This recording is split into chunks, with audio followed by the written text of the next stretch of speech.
Good afternoon and welcome. I'm Dr. Sherry Kuzmiak. I am the section chief, so welcome to the best breast case. Clinical information for this case: a 55-year-old female presented to the emergency department for persistent sinus tachycardia. In addition, she has an enlarging mass in the right breast with bloody nipple discharge. The patient reports a previous benign right breast biopsy greater than 5 years ago. On physical examination of the right breast, there is skin discoloration and a large, greater than 10 centimeter non-mobile mass, predominantly in the superior and upper outer quadrant of the breast. She presented to the emergency room. So what is the emergency room going to do? Chest x-ray for sinus tachycardia. However, you can see the soft tissue mass over the right breast shadow. She underwent a CT chest angiogram, and as you can see, the right breast is asymmetrically enlarged compared to the left breast. There is a large heterogeneous enhancing mass. It contains some calcifications. This is not a marker clip.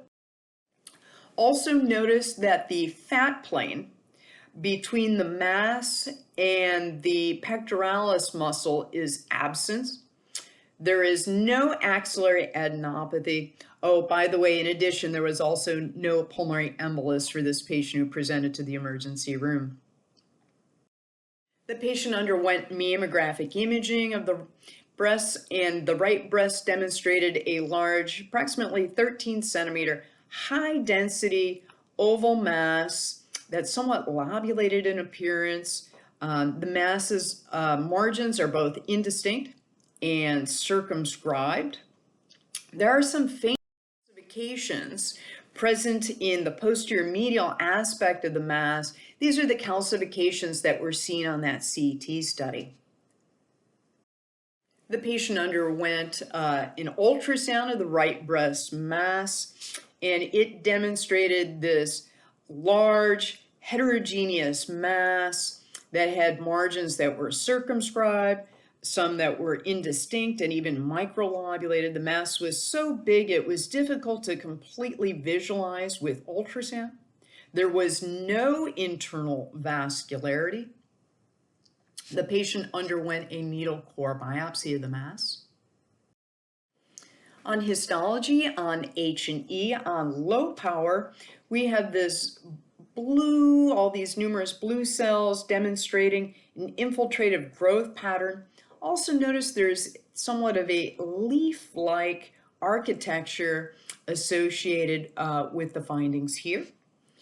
On the medium power, there are marked blue, numerous stromal overgrowth of cells. There is absence of any epithelial elements, so we don't see any normal breast tissue. We just see this abundance of these abnormal blue cells.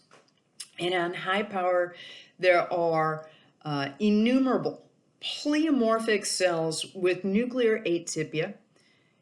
There is increased mitotic count. You can see all these mitoses here. And the mitosis was 25 mitoses per 10 high power field for this lesion. On another H&E slide of further histology, once again, we have this abundance of this marked stromal and nuclear pleomorphism of these cells with increased mitoses. However, we have this central pink region that is present. And on high power, if we look further at this pink area, it shows focal osteoid tissue with osteoblastic activity. On rad path correlation, we have our CT of our heterogeneous mass with calcifications. Here is the mammographic finding, and certainly very heterogeneous appearance on the ultrasound.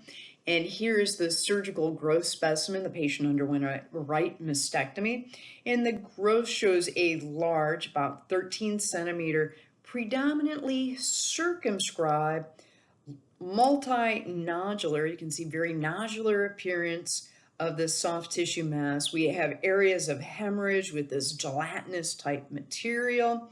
We also have focal areas of infiltration.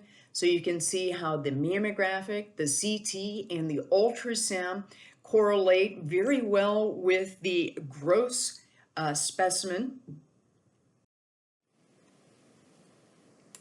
So the diagnosis for this best breast case is a malignant phyllodes tumor with osteosarcomatous elements. Sometimes you can get liposarcomatous or even chondrosarcomatous elements associated with the malignant phyllodes tumor. So malignant phyllodes tumors are rare fibroepithelial lesions of the breast. It is the stromal elements that's the neoplastic component, and whether it be a benign or malignant phyllodes, they both have this leaf-like pattern when the pathologist is evaluating it with H&E. Epidemiology for the malignant phyllodes is females mean age 50 years. On imaging, in oval mass, they may be somewhat lobulated in appearance when they get quite large, as in this case. They're also less likely to have circumscribed margins, and they may or may not have calcifications associated with them.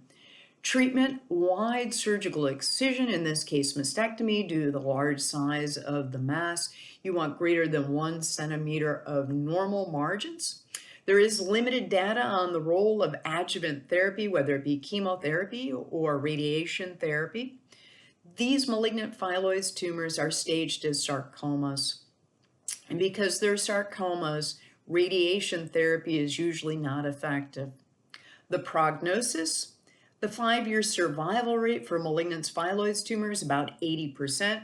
The recurrence rate is 20 to 30% within that first 2 to 3 years of diagnosis. Unlike invasive breast cancer, no special type that like to metastasize to local regional lymph nodes, malignant phyllodes have hematogenous metastases, with the lung and bones being most common sites.